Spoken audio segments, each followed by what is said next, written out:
Welcome to episode 8 of the Football Conversations on Eclectic Football Interest. I'm delighted tonight to be joined by Duncan Armfield, whose father was the England and Blackpool legend Jimmy Armfield. Duncan, thank you so much for joining me tonight. Hi, Callum. Yeah, no problem at all. Duncan, your father was part of the golden generation in this country, the war generation.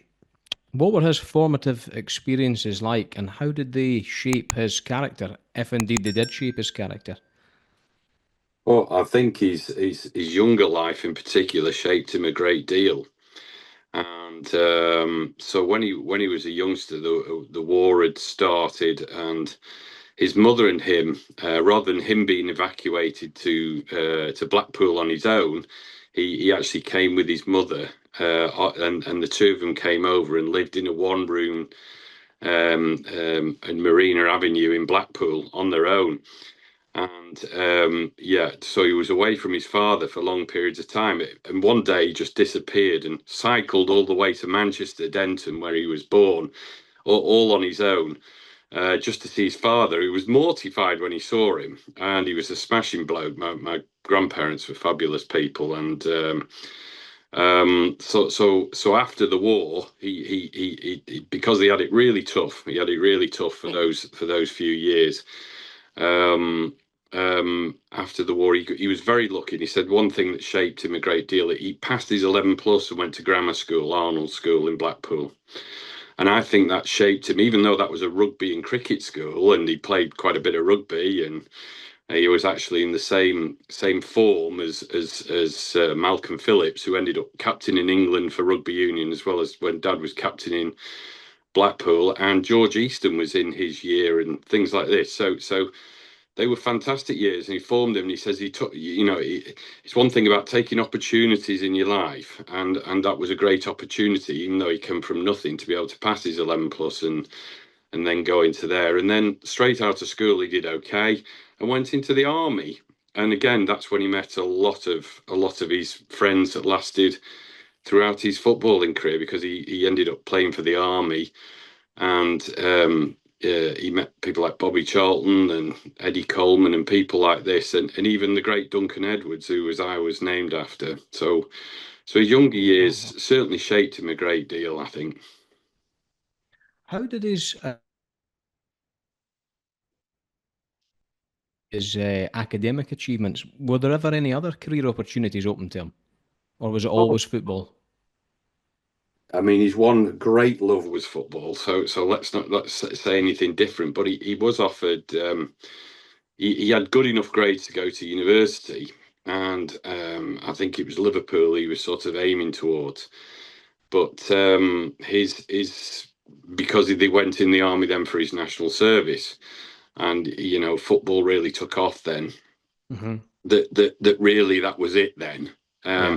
But of course, during his footballing times, he then worked at Blackpool Evening Gazette. So in those days, even though you were England captain, you didn't earn enough to have a good life. And so he honed his skills in journalism, working for the local paper. And I can remember very clearly him taking my brother and I into the office with him in those typewriters, and the smell of ink, permeating up from the printers was quite evocative. And so he took every opportunity like that to realize that football may not give him a lifelong career, even though it did. And so he learnt those skills. So even when he went into broadcasting, he had elocution lessons and things like this.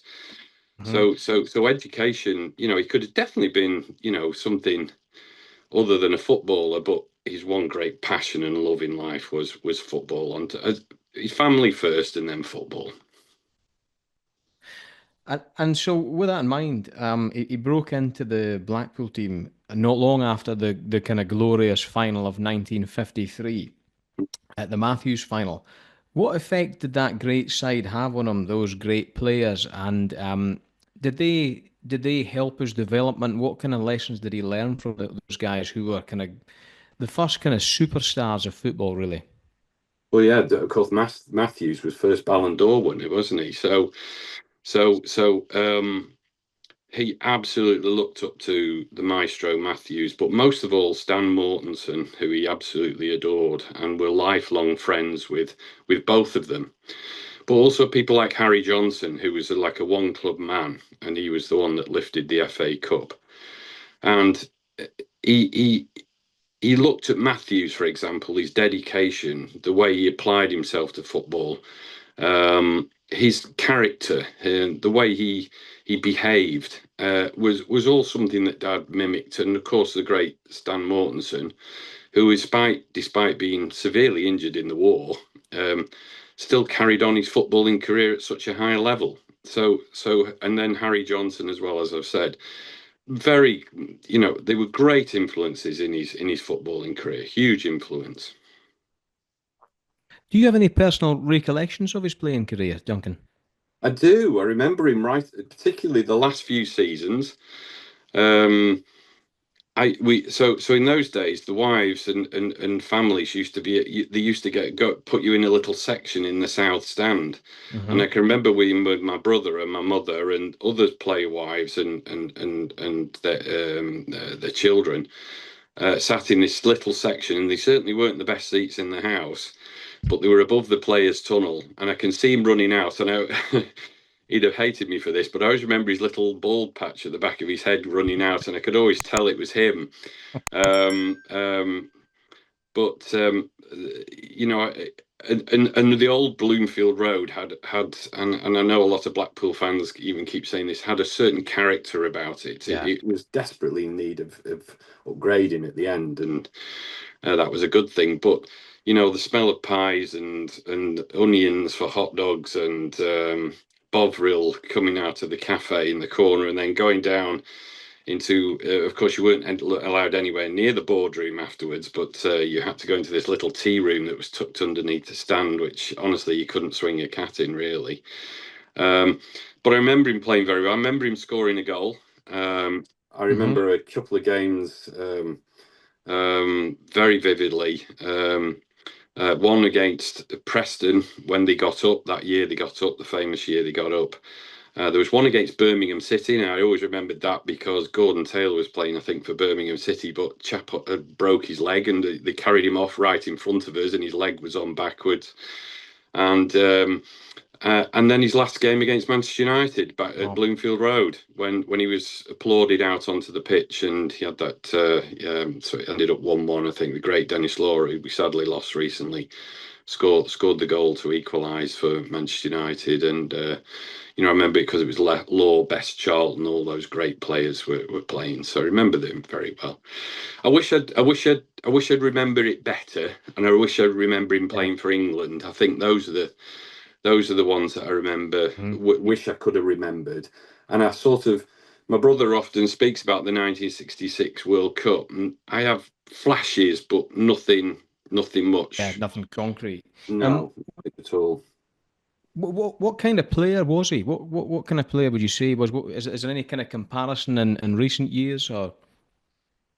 I can't think of a similar sort of character, a similar player. Um, I mean, he used to love watching the fullbacks play, particularly for England. He would always talk about them, and um, I can't think of anybody that I could think was like him because even though these days the fullbacks are constantly up front, in his day they really weren't, and he was, they always said he invented the overlapping fullback, and there's a famous story of him once running through on goal, and Matthews passed to him, and he ran through on goal and missed. And Joe Smith, the manager of Blackpool, absolutely going crazy with him and saying, "What the hell do you think you were doing that?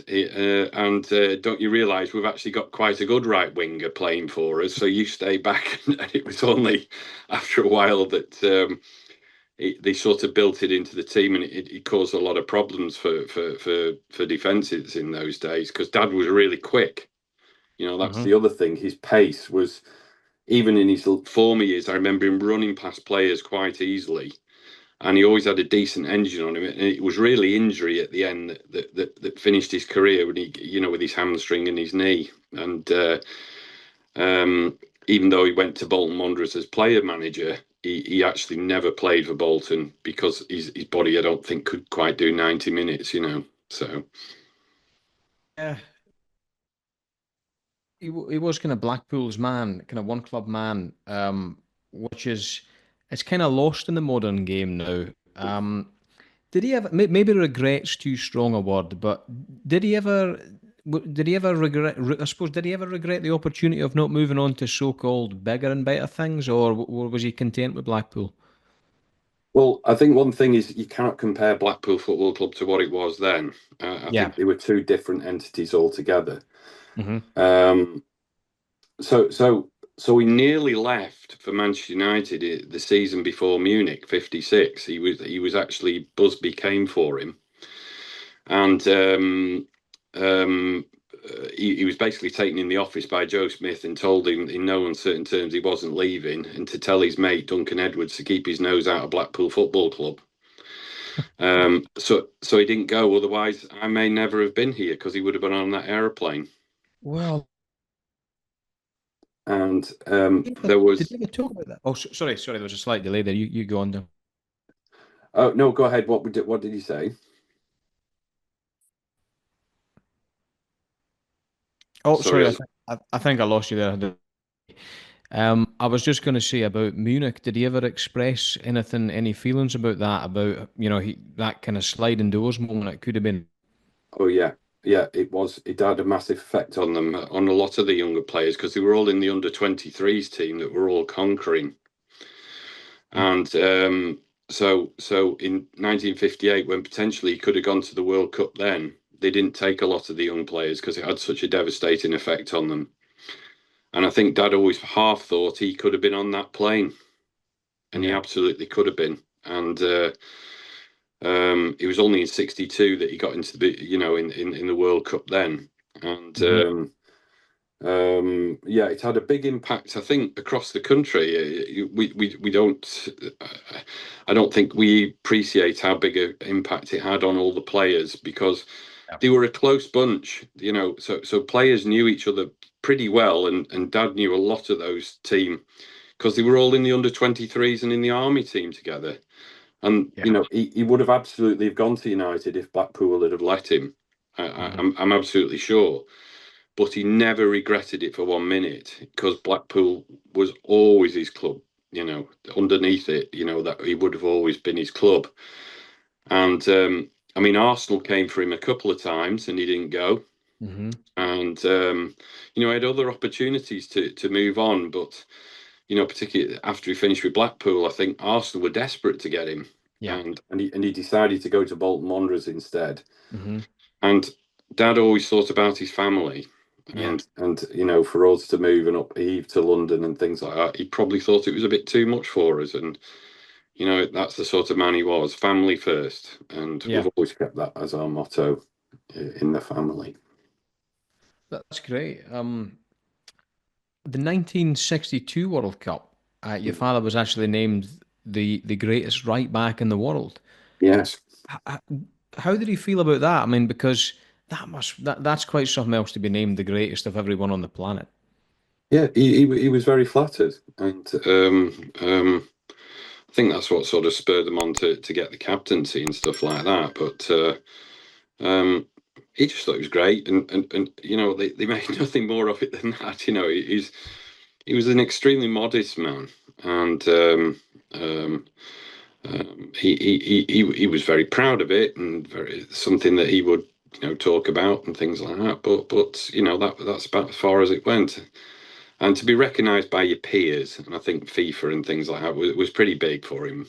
So he was very well pleased, and the family were very proud of him, of course. What's his relationship like? Sorry, could you say that again, Callum? You just broke up. What was his relationship like with Alf Ramsey? Very strong, Hmm. very strong. He thought the world of Alf Ramsey, and well, he was our greatest manager, and there's nobody ever eclipsed him. Top and bottom, he won the World Cup for us. and he was.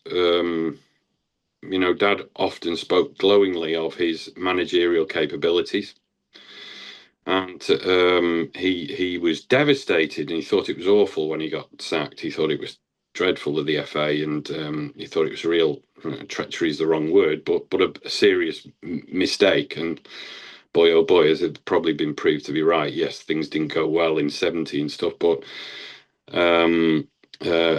sorry, up to 74, wasn't it, for but Alf Dad said he was a magnificent manager, magnificent character. And even when we met Gareth Southgate when they opened the lecture theatre at St George's. St George's, and Gareth said, he absolutely modelled a lot of what Alf did in 1966 because Dad didn't play, but he was like captain of the. He said you look after the players that aren't playing, because it really wasn't a squad game then. It was an 11 players. And Gareth said, he modelled a lot of that. So that was Alf, who was, far ahead with his thinking. And Dad always said that, he really was. And, sometimes, maybe he was a bit old fashioned and he was a little bit all of that. But his knowledge of the game, Dad said, was second to none. He was excellent. So they kept in touch, after he finished playing even. Did your father take a lot of things from Alf Ramsey into his own managerial career? Oh, I'm sure he did. I'm sure he did. And he certainly took coaching extremely seriously, and he was quite modern in his thinking about coaching. So he got all these FA badges, and he would actually go out and teach, frequently the FA badges, particularly on youth coaches and things like this. And he saw Alf as a forward thinker, and I'm sure he took a lot of what he did through his managerial career pretty successfully, I have to say. Yes. And people like Revie, so even when he succeeded, people like Don Revie and Jack Charlton and people like this, he was so willing to learn from anybody, and he would look and learn from others. He was a very he was a good learner, Yeah. and not too proud to admit it, That was one thing I took in preparation for this. I read your father's autobiography, and he spoke in glowing terms about a lot of these guys. Revie, he mentioned that he'd kind of obviously bumped into Revie while they were playing, and he could see a lot of leadership qualities in him then. If we go forward, he began his managerial kind of apprenticeship there. And then he moved on to. Everyone knows it's gone down in infamy what happened in the 44 days that Clough was at Leeds. But what's interesting for me is what was the immediate aftermath of that? Your father replaced Clough. What did he walk into, and how did he handle that? And do you have any personal recollections of that period? Oh, very much so. Very much so. It was a huge decision for Dad to leave Bolton Wanderers because they were doing pretty well. They got up to the old Division Two and were doing well. He built a good squad up, and they got a real head of steam on. And Dad said he probably would have only gone to one of three clubs. One of them was Liverpool. One of them was Manchester United, and the other one was Leeds United. That's what he really would have wanted, but he, of course, he nearly went to Everton because of course they were a massive club then, after Harry Catterick and stuff. But he went to Leeds, and when he got there, he just couldn't believe what had happened. He just couldn't. Yeah, the chaos that was in the club after obviously a fantastic season the season before. Yeah. To then enter a club that literally had become disconnected from the fans. I remember him saying that. And were really struggling, and they could have easily been relegated if things had carried on. But Dad just simply Maurice Lindley, who was his assistant then, he just allowed him to take the first game, And Morris said to him, I remember him telling me, he said, is there anything you want to say to the team? And he just says, listen, you've been winners, you can be winners again. So is there anything you want to say why what's happened has happened? And a few of the senior members like Bremner and Giles, who thought they should have been manager, I think, and they got a good case that they should have been, after Revie. Just helped him, in particular, some of the senior players helped him, but also players like Norman Hunter, who really was very good, and Paul Reaney, and all these Paul Madeley, really excellent. From front to back, they had an excellent team, And of course, he took them on to. He decided they needed to reconnect with the fans, so he did that famous pantomime at the City Variety. And Ian Ridley wrote a great book about it, The Pantomime Hero, about Dad. And it really was the case. It exactly galvanised the club to finish pretty well in the first division, and almost well. They should have won the European Cup, but apart from some very dodgy refereeing decisions. Well, that was actually going to be my next. How did your father look back on the 1975 European Cup final? I live in Leeds, and I know that people here still to this day evokes a lot of anger. Franz Beckenbauer and the referee and so on. How did your father look back on it? He was very upset for the players and the fans. Simple as that. And he said they should have won it. I mean, the goal that never was, which was Lorimer's volley. I remember, what on earth was that? That was a goal. So, and then Alan Clark was going through, and he was just about to pull the trigger to put it in the net because he beat Setmeyer, and Beckenbauer just took him out with a 2-footed tackle. Yeah. And being in the stadium, you could just feel the anger boiling up because clearly there was something, it was either phenomenal bad luck or something was going on. And of course, then they scored because what's his name slipped, and Gerd Muller went round and scored. And of course, they pushed forward then because there wasn't long to go, and they scored a second breakaway. Gerd Muller scored the second one, and he was devastated. I've never seen anybody so angry. I've never seen my father ever angry much, or in particularly about football. But he was very angry after that game. Yeah. So there was all sorts of things went on afterwards. I can't say too much really, but UEFA didn't cover themselves in glory. That's all we need to say about that, I think. And it was a difficult day, and it was difficult to pick the team up after that because a lot of those players were certainly on the downward curve in their sort of careers. Yes. And that was their pinnacle. And, to pick them up the season afterwards, they did okay, for a few seasons. But Dad clearly had one job to do, and that was to rebuild the Leeds United team. Yeah. Because a lot of those players were right at the end of that career. How did he go about rebuilding that side? Because I've looked at, like, in recent years, everyone's noticed how Manchester United have never moved on from Alex Ferguson to date. Your father replaced Clough, but really he was following on from Revie. How did he find that task? That must have been a very daunting, pressurised task. Absolutely. What a great manager Don Revie was, and what a great team. Those individuals were fantastic in their own right. And see somebody like Billy Bremner, who's a phenomenal player, really great player in the heartbeat of that team, really right at the back end of his career when they won the league, and then the season after with Dad, and he tried his best, and he eventually after a couple of years had to move on because his legs just wouldn't carry him anymore. He literally, he was that good. So following on from Revie, it's difficult to follow big managers, people in any sort of walk of life. It's difficult to follow.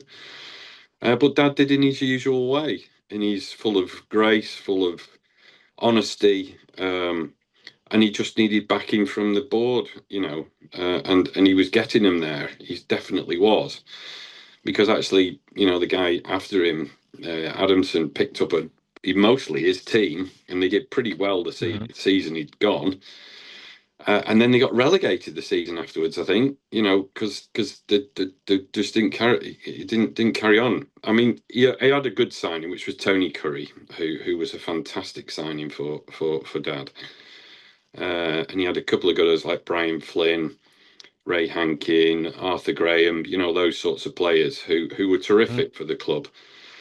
As the others and people like Paul Madeley just kept going, and but the others had to, a top when you're a top Division One player, they had to go, and Dad kept them in the top half. They were pushing always for promotion, but of course, they got banned from Europe after Dad after that European Cup final because of the fans' behaviour.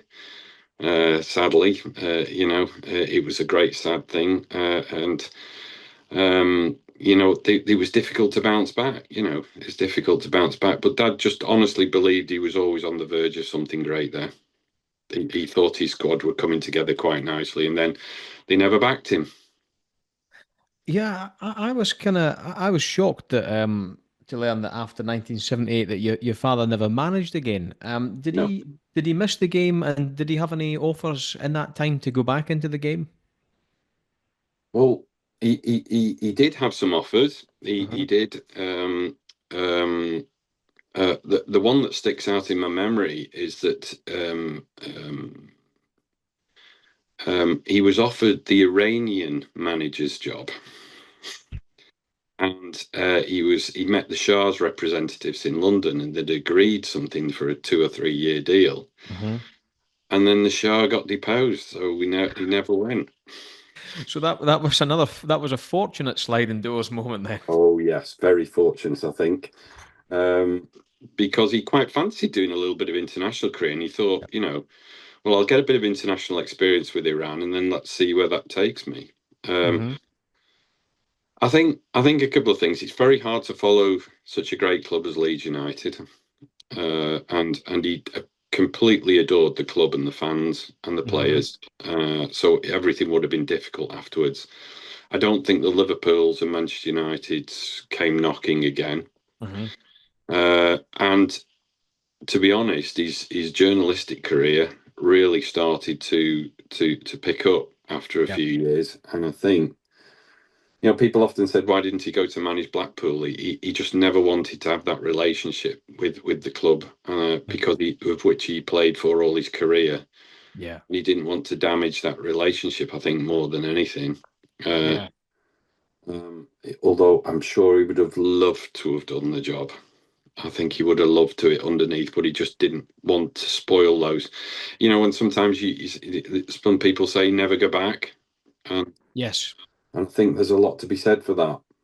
Don't destroy the memories that you've had. That's a good point. There's a lot of good examples of that in football, and maybe it's for the best that it didn't happen. But he's broadcast kitchens, the cars, and the living rooms of out the country. Just how in depth was his knowledge of the game? Because he was seen as a real voice of authority. Sorry, Callum, I lost you totally then. You just have to repeat that. Oh, sorry. His broadcasting career. He was trusted and a voice of authority for football supporters. How vast was his knowledge of the game, and how much did he love the game? Um, it's hard to describe. It really is. Well, we'll put it this way. He was still working up till about 6 months before he passed away, and he was well Hmm. into his 80s. Yeah, And he said he never worked a day in his life when he worked with yeah, football. And it was very true. And he would drive around the country, um, going to football games. I yeah, think his knowledge was. I've never met anybody who, and maybe I'm very biased, who had the depth of knowledge of the game that he had. yeah, And the only thing I could think close would be Alec Ferguson, yep. maybe. Hmm. I think that he knew wherever he went. The one thing, if whenever I used to accompany him to games or anything else, the one thing that always struck me is he knew everybody and everybody knew him and Yes. everybody came to talk to him. And that phone at home never, ever stopped ringing. Excuse me. It never, ever stopped ringing for people ringing up for advice because Dad would just give it. Yeah. And he would just say how he thought it was, and he had this streak of kindness and streak of loyalty, and he just loved the game. He just loved talking about the game. The game was his life. I remember when he got the OBE, tried to give a family speech, which was bad news with him because he was such a brilliant orator. And I said to him, you had such a passion for the game, Dad. And he said, you know what? It's probably not passion. It's probably just been my life. And it's hard for a lot of people to see how much football meant to him and what he would give and expect nothing back from it because he loved it so much. And all he ever wanted, it was like when people used to say to him, well, didn't you wish you played in the 1966 World Cup? And he just looked back and he says, well, isn't it better we won? Yeah. And that was him more Completely than selfless. yeah. And even in his family life, I would ring him up and he would have this inane ability to be able to touch into your emotion in terms of telling you not what to do but guiding you as a father, but also this authority figure. And I think that's what people saw, is that even though he wasn't wasn't manager of this and director of that and chief executive of this, he was a leader in many other ways. Yeah.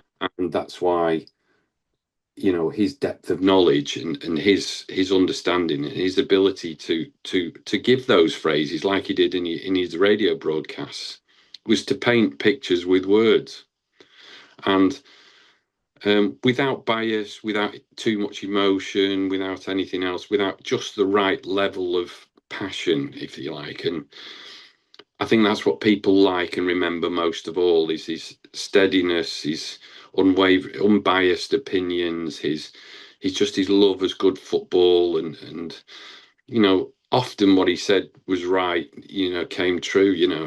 He I remember speaking to Eleanor Oldroyd about him after he passed away, and she said to me, and she remembers very clearly him giving interviews during one World Cup. I can't remember what it was, and he would often predict what would happen. And there was a big game, and he said, "Yeah, probably an incident or something like that will change it." And he was right, And he was just he had almost like second sight for the game. And I think that's why he was so successful, because he read the game so well, like very few could. Mm-hmm. So, Duncan, your father, he's in the National Football Museum, Hall of Fame. He has a statue built stand to him. He's a World Cup winner, and he earned some of the most prestigious honours that an individual in this country can have bestowed upon them. What are you of him, his achievements, and who he was as a man?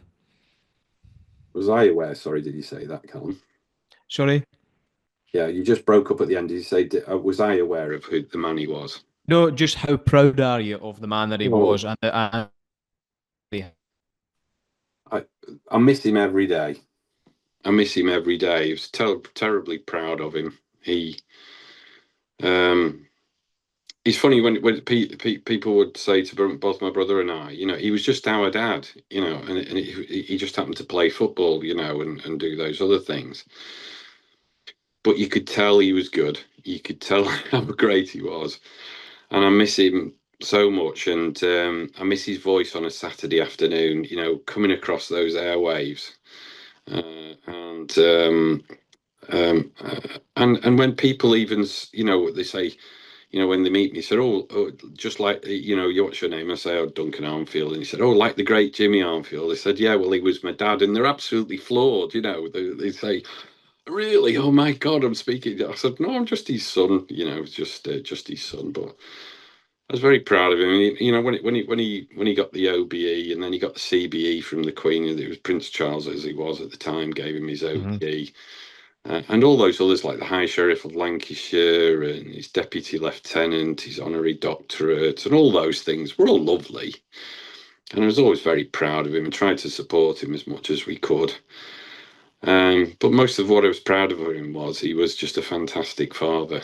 And, he would look after all our family, not just our immediate family, all the family, extremely well. And that's what he was fantastic at, that kindness and the ability to touch with anybody he would meet. And the amount of stories I hear about him, and people, I'd put a tweet out or something, which I do occasionally, or X as they're called now, and people would just reply to me and have little stories all about him. How he met him on the street, and they'd met him and how kind he was, and he would speak to you and sign every autograph, and that's what I was most proud about him is because he was very humble. He was very grounded. He kept our feet firmly on the ground, and he was just a wonderful father, husband, grandfather, son. All those great uncle, friend. That's what I was most proud of him for. Well, Duncan, that's a beautiful tribute at the end there. And thank you so much for joining me tonight. And thank you for sharing those wonderful memories and stories with me. It's been a real privilege. Oh, it's been an honour, Clem. I always enjoy talking about him, so thank you. Thank you. No problem at all, Duncan. Thanks very much. Thanks.